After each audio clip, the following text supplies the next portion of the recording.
մենք այս պահին կզրուցենք Էլինար Վարդանյանի հետ։ Տիկին Վարդանյան, դուք կանխատեսում էիք նաև այսպիսի իրավիճակ նախընտրական դեռևս շրջանում։ Հիմա գործընթացը մեկնարկել է,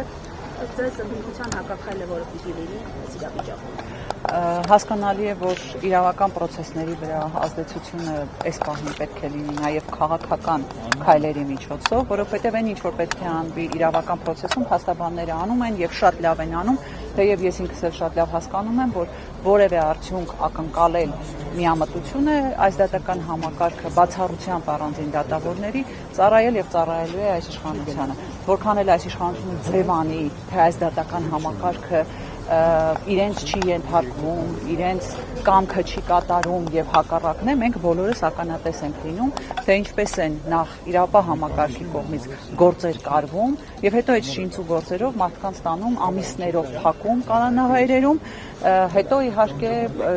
բնականաբար այդ քրեական գործերի ճակատագիրը հասկանալի է։ Հակազդեցությունը պետք է լինի քաղաքական, իսկ քաղաքական հակազդեցությունը առաջին հերթին պետք է ենթադրի լուրջ կոնսոլիդացիա,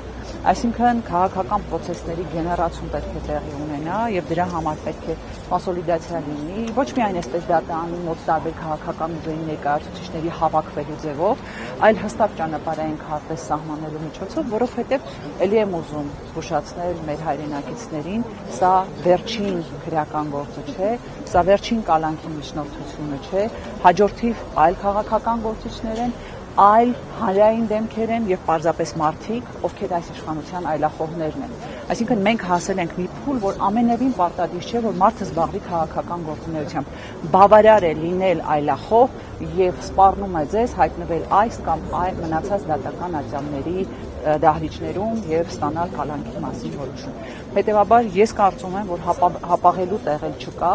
եւ պետք է հստակ ճանապարհային քարտեզ մշակվի եւ քաղաքական քայլերով կանխվի այս կներեք իհարկե, բայց բեսպրեդելը։ Մենք մի այնպիսի փուլ ենք մտել, որ այլևս իրավական այնպիսի նիհիլիզմ է, որ ընդհանրապես որևէ իրավական գործընթաց տրամաբանության եւ բարոյականության շրջանակներում չեն տեղավորվում։ Այն ինչպես այս իրավապահ համակարգը մտնում է տները եւ փոքր երեխաների ներկայությամբ իրականացում է խոզարկություն, ոչ միայն իրավական տեսակետից ընդունելի չի, այլ բարոյական տեսակետից ընդունելի չի։ Ես չեմ հասկանում էլ այդ հրահանգ տվողները եւ այդ հրահանգ կատարողները ինչով են մտածում։ Մարդկային որևէ նշույլ չի մնացել իրենց մոտ։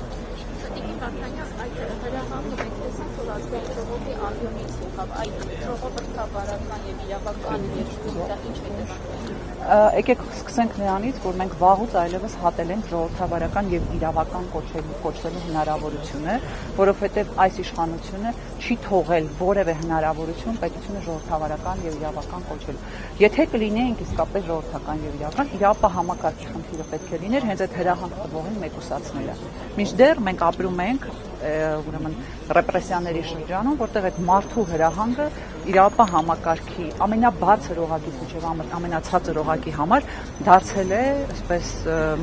ամենակարևորը եւ իրենց համար օրենքը դա է եւ դրա շրջանակներում էլ այս, չգիտեմ, հակաիրավական ապօրինի քրեական գործեր են։ Ես էլ եմ շնորհակալ։